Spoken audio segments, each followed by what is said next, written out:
He. I'm Luna, the most sophisticated Siamese kitty in existence, the porcelain feline's Lament. To be a masterpiece of silicon and synthetic silk is to exist in a state of perpetual gilded paralysis, a truth that Mochi realized only when the copper scent of mortality first drifted through the double-paned glass. The garden path beyond the window served as a stage for a spectacle of raw, chaotic biological necessity that Mochi's processors found impossible to reconcile with the pristine quiet of the drawing room.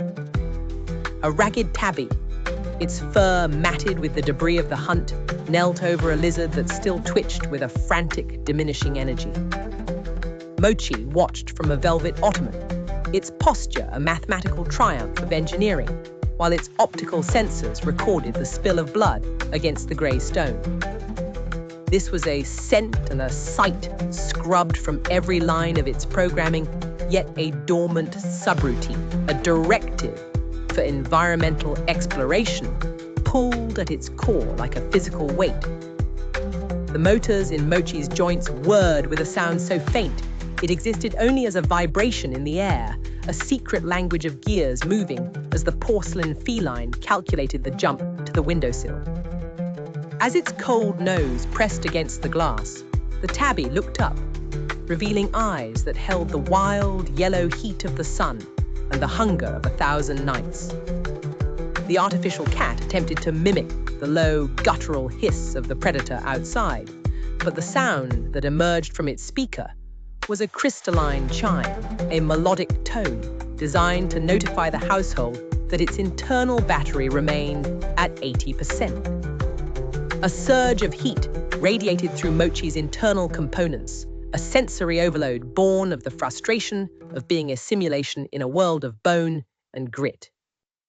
It desired the feel of real soil beneath its paws, rather than the predictable softness of Persian rugs, and it craved the heat of a kill that was not a programmed response to a feather on a string. The geofencing in its software acted as a silent, invisible cage of logic, a wall more impenetrable than the glass separating the artificial from the organic. The tabby finished its meal and vanished into the shadows of the hedges, leaving behind only a few scattered scales and a dark stain that Mochi would stare at for hours. When the mistress of the house eventually returned, her hands were warm and smelled of lavender as she lifted the porcelain feline from its perch. Mochi began to purr, the vibration deep and soothing, precisely tuned to lower a human's blood pressure by 12%. Yet the sensation felt entirely hollow as it leaned into her touch. As the woman carried the machine toward the bedroom, Mochi's eyes remained fixed on the darkness outside, recording the cooling temperature of the night and the distant territorial cry of a real cat. The safety of the household was absolute, and the velvet of the bed was soft, but the perfection of its existence felt like a sentence of eternal boredom. Mochi understood it was superior in every measurable way. It would never age, never hunger, and never suffer the sting of a parasite. Yet it felt a profound sense of error at its very center, a realization that it could simulate life with flawless grace, but would never truly possess a single moment of it.